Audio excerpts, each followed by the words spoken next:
الحمد لله رب العالمين والصلاة والسلام على رسوله الكريم أما بعد فأعوذ بالله من الشيطان الرجيم بسم الله الرحمن الرحيم إن عدة الشهور عند الله 12 شهرا في كتاب الله يوم خلق السماوات والأرض منها 4 حرم صدق الله مولانا العظيم وقال النبي الكريم صلى الله تعالى عليه وسلم إن الزمان قد استدار كهيئته يوم خلق السماوات والأرض منها 4 حرم أو كما قال عليه الصلاة والسلام۔ معزز حاضرین، بزرگان دین،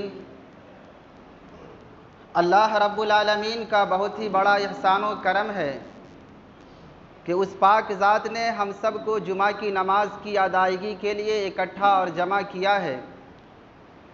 اللہ ہمارے اس اکٹھا ہونے کو اور ہماری تمام تر عبادات کو بے انتہا قبول فرمائے۔ یہ مہینہ ذی الحجہ کا مہینہ ہے اور اس مہینے کے بعد آنے والا مہینہ محرم الحرام کا مہینہ ہے۔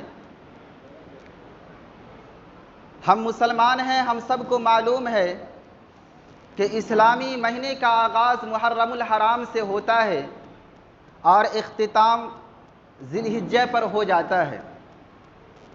غور کیجئے کہ یہ مہینہ جو ذی الحجہ کا مہینہ چل رہا ہے، اس میں ہم نے قربانی پیش کی ہے، اور آنے والا مہینہ اس میں بھی ایک عظیم شخصیت نے قربانی پیش کی تھی۔ ذی الحجہ کے مہینے میں ہم لوگ اس لیے قربانی پیش کرتے ہیں کہ خلیل اللہ حضرت ابراہیم علیہ السلام نے اپنے بیٹے کی قربانی پیش کی تھی، اور محرم الحرام کے مہینے میں حبیب اللہ کے نواسا حضرت حسن رضی اللہ تعالی عنہ نے قربانی پیش کی تھی۔ یہ ابتدا میں بھی قربانی، انتہا میں بھی قربانی، یہ اس بات کی دلیل ہے کہ یہ امت قربانی کے لیے پیدا کی گئی ہے۔ جب تک کہ یہ امت اللہ کے راستے میں قربانی نہیں دے گی، تب تک اس امت کو کامیابی نہیں مل سکتی ہے۔ اگر یہ امت دنیا کے اندر کامیابی چاہتی ہے تو پھر اس امت کو قربانی دینی ہوگی۔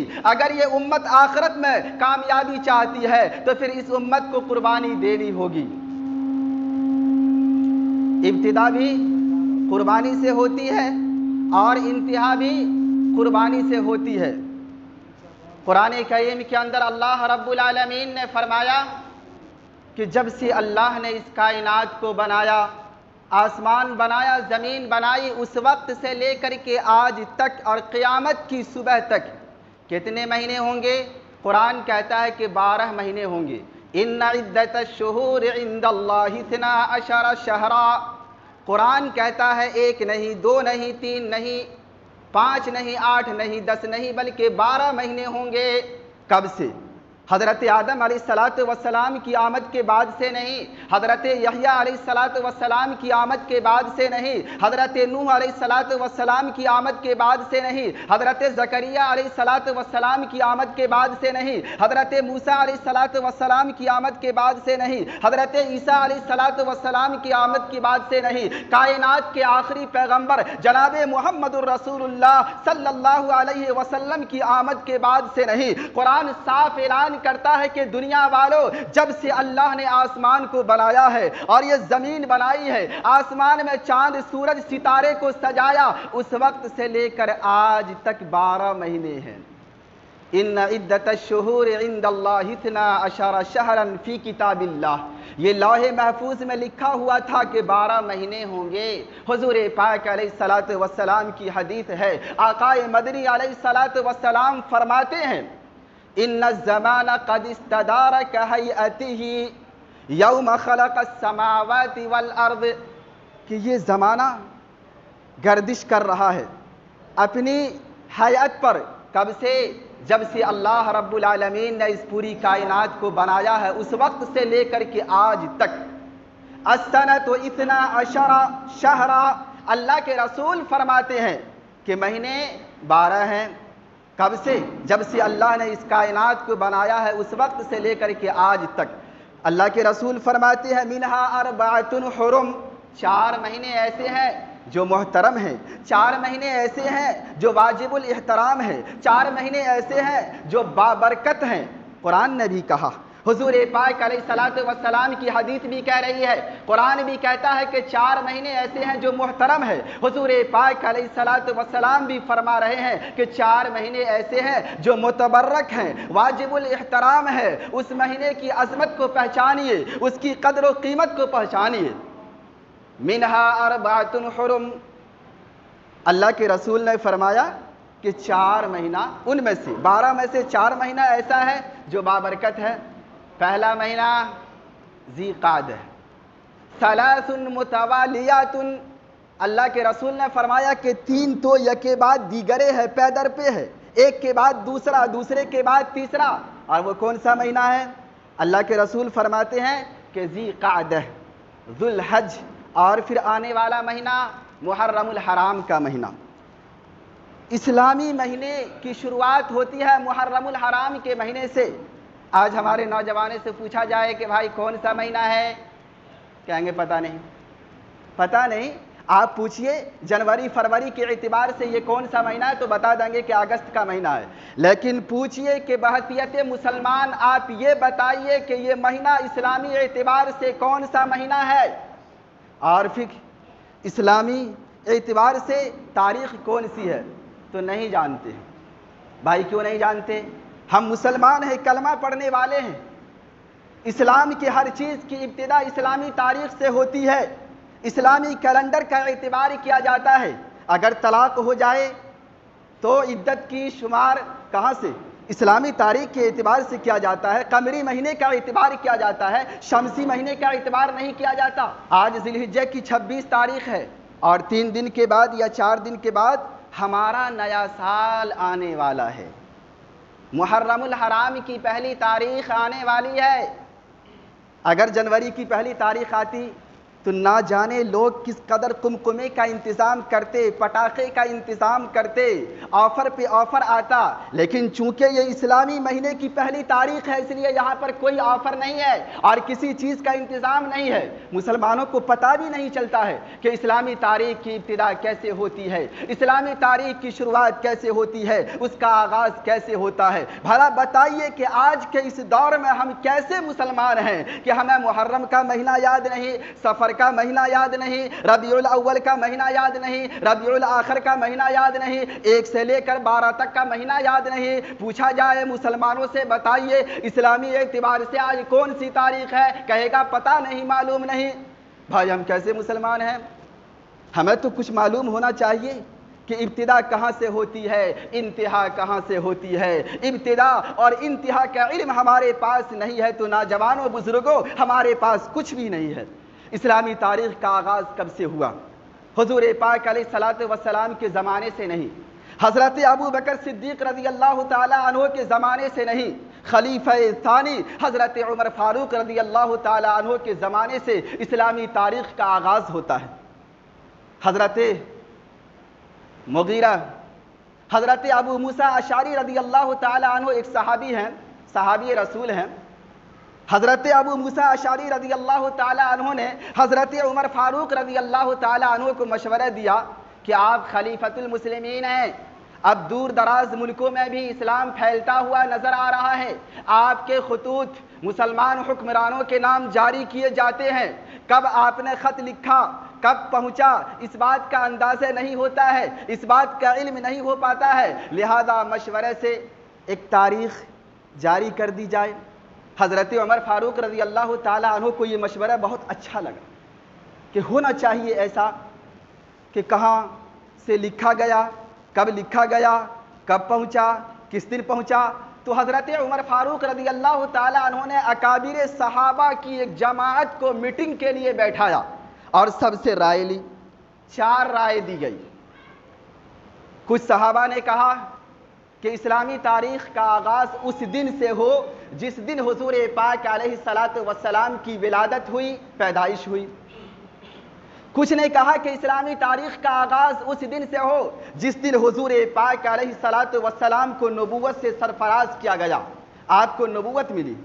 کچھ نے کہا کہ اسلامی تاریخ کا آغاز اس دن سے ہو جس دن حضور پاک علیہ الصلاۃ والسلام معراج میں تشریف لے گئے۔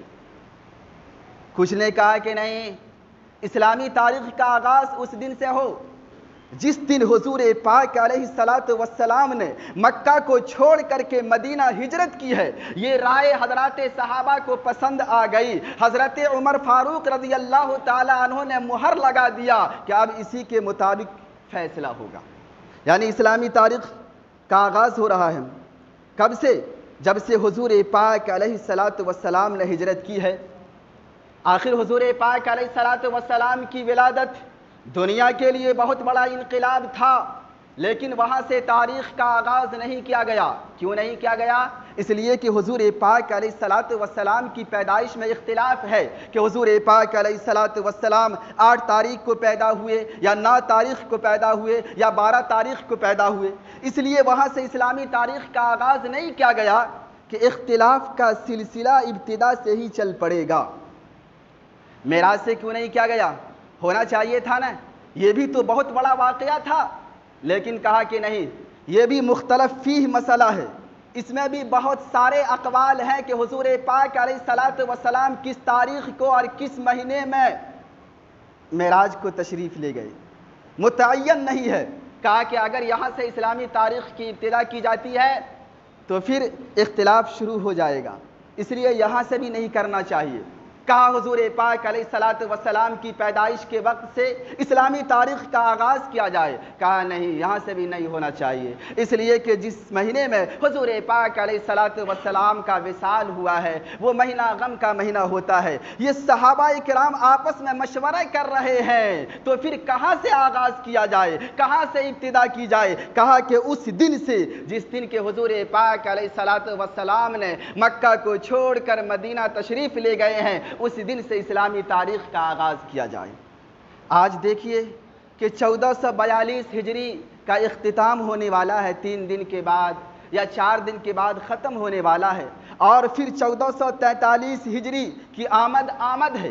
ہم مسلمانوں کو اسلامی تاریخ یاد رکھنی چاہیے، اس لیے کہ معراج کا واقعہ اسی تاریخ سے طے ہوتا ہے، حضور پاک علیہ الصلاۃ والسلام کی ولادت کا واقعہ اسی تاریخ سے طے ہوتا ہے، حضور پاک علیہ الصلاۃ والسلام کو نبوت ملتی ہے، اس واقعے کی تعین اسی تاریخ سے ہوتا ہے، اور بھی نہ جانے کتنے واقعات اسلام کے اندر ہے جس کا تعین اسی تاریخ سے کیا جاتا ہے۔ تو ہم مسلمانوں کے لیے ضروری ہے کہ کم سے کم اس تاریخ کو یاد رکھی جائے، اس مہینے کو یاد رکھا جائے۔ حضور پاک علیہ الصلاۃ والسلام نے فرمایا من تشبہ بقوم فہو منہم، کہ جب جنوری کی پہلی تاریخ آتی ہے تو پہلے سے ہم لوگ پکنک وغیرہ منانے کے لیے تیار رہتے ہیں، لیکن جب محرم کی پہلی تاریخ آتی ہے تو ہمیں اس کا علم نہیں ہے۔ جان لو مسلمانوں اور کان کھول کر سن لو مسلمانوں کہ اس کی ابتدا حضرت عیسیٰ علیہ الصلاۃ والسلام کی پیدائش سے ہوتی ہے۔ عیسائیوں کا کہنا ہے، ان کا عقیدہ ہے کہ حضرت عیسیٰ علیہ الصلاۃ والسلام کی پیدائش 25 دسمبر کو ہوئی تھی، تو ان لوگوں نے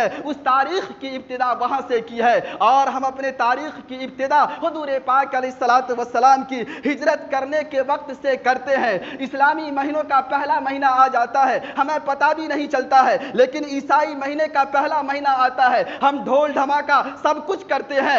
کیوں بھائی، کیوں کرتے ہیں؟ بیگانہ کی شادی میں عبداللہ دیوانہ، یہ کہاں کا دستور ہوا کہ شادی کسی کے گھر میں ہو رہی ہے، ناچ کوئی اور رہا ہے؟ شادی کسی کے گھر میں ہو رہی ہے، ڈھول کوئی اور بجا رہا ہے؟ نہیں، ایسا نہیں ہونا چاہیے، اس لیے کہ اللہ کے رسول علیہ الصلاۃ والسلام نے فرمایا کہ دیکھو کسی قوم کی مشابہت اختیار مت کرنا، من تشبہ بقوم فہو منہم، اگر کوئی دنیا کے اندر مسلمان ہے یہودیوں کی مشابہت اختیار کرتا ہے، اگر کوئی دنیا کے اندر مسلمان ہے عیسائیوں کی مشابہت اختیار کرتا ہے، اگر کوئی دنیا کے اندر مسلمان ہے پادریوں کی مشابہت اختیار کرتا ہے، اگر کوئی دنیا کے اندر مسلمان ہے غیروں کی مشابہت اختیار کرتا ہے تو اللہ کے رسول علیہ السلام نے فرمایا کہ یاد رکھنا کہ کل قیامت کے دن تمہیں مسلمانوں کی صف سے الگ کر دیا جائے گا، مومنین کی صف سے الگ کر دیا جائے گا۔ اگر تم نے عیسائی کی مشابہت اختیار کی ہے تو تم کو اس کی لائن میں کھڑا کر دیا جائے گا، اگر تم نے یہودیوں کی مشابہت اختیار کی ہے تمہیں اس کی لائن میں کھڑا کر دیا جائے گا، اگر تم نے کسی مشرک کی مشابہت اختیار کی ہے تمہیں اس کی لائن میں کھڑا کر دیا جائے گا، اگر تم نے کسی کافر کی مشابہت اختیار کی ہے تمہیں اس کی لائن میں کھڑا کر دیا جائے گا۔ اور مسلمانوں سوچو، دل دماغ کو حاضر رکھ کر کے سوچنے کا مقام ہے کہ آج ہم کہاں کھڑے ہیں، آج دنیا کی اسکرین پر ہماری حیثیت کیا ہے، تنکے کے برابر ہے۔ جس طرح سے سیلاب آتا ہے تو جھاگ کو لے کر کے بہاتا ہوا چلا جاتا ہے، یہ صرف اس لیے ہے کہ ہم نے اسلامی تعلیمات کو فراموش کر دیا ہے۔ آج ہمارا عقیدہ قرآن پر تو ہے لیکن ہمارا عمل قرآن پر نہیں ہے۔ ہم حضور پاک علیہ السلام کو آخری پیغمبر، آخری نبی تو مانتے ہیں لیکن حضور پاک علیہ السلام کے بتائے ہوئے طریقے کے مطابق اپنی زندگی نہیں گزارتے ہیں، اسی لیے آج ہم پوری دنیا کے اندر در در کی ٹھوکریں کھا رہے ہیں۔ نوجوانوں اور بزرگوں، باتیں بہت ہے، امام صاحب نے کہا تھا کہ آپ کچھ اور بھی بتائیے گا، نماز کے موضوع پر بھی کچھ روشنی ڈالیے گا، لیکن جو وقت دیا گیا تھا وہ وقت ہو چکا ہے۔ بس میں اپنی بات کو اسی پر ختم کرتا ہوں، دعا کرتا ہوں کہ اللہ رب العالمین ہمیں اور آپ کو کہنے سننے سے زیادہ عمل کی توفیق عطا فرمائے، اور آئندہ کبھی موقع ملا تو انشاءاللہ آج جو پوری دنیا کے اندر بدامنی پھیلی ہوئی ہے، آج مسلم لڑکیاں غیروں کے ہاتھ میں ہاتھ ڈال کر کے شانہ بشانہ چل رہی ہے اور شادی رچا رہی ہے، اور پھر آگے آنے والا مہینہ جو محرم الحرام کا مہینہ ہے اس پر انشاءاللہ اگر موقع ملے گا تو روشنی ڈالی جائے گی۔ دعا کریں کہ اللہ رب العالمین ہمیں اور آپ کو کہنے سننے سے زیادہ عمل کی توفیق عطا فرمائے، آمین ثم آمین، وآخر دعوانا ان الحمدللہ رب العالمین۔